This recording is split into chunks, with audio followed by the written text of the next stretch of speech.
O cão, no Brasil também chamado de cachorro, é um mamífero carnívoro da família dos canídeos, subespécie do lobo, e talvez o mais antigo animal domesticado pelo ser humano. Teorias postulam que surgiu do lobo cinzento no continente asiático há mais de 100.000 anos. Qual é a diferença entre cão e cachorro? Resultado de imagem para cachorro. Em grande parte do Brasil, os termos cachorro e cão são utilizados como equivalentes. O dicionário Primeirão, por exemplo, define cachorro como cão com menos de 6 meses. Já para o dicionário Michaelis, cachorro e cão novo e pequeno tem outras raças de cachorro. Resultado de imagem para cachorro. Mistura de raças de cachorro.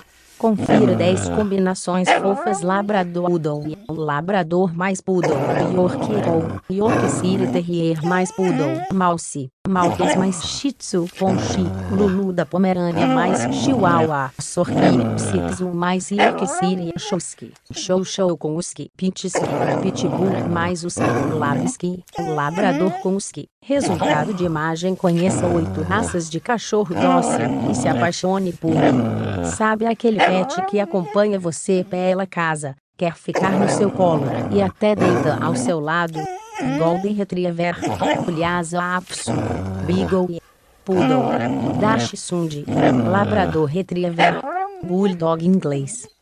Qual a raça de cão mais vendida no Brasil? Resultado de imagem: as raças de cães mais populares em 2019 no Brasil. SPITZ alemão, Pomerânia. Na liderança do ranking está o Spitz alemão, no Brasil mais conhecido como Lulu da Pomerânia. Bulldog francês, PSHIHTZU. Rottweiler, Pug.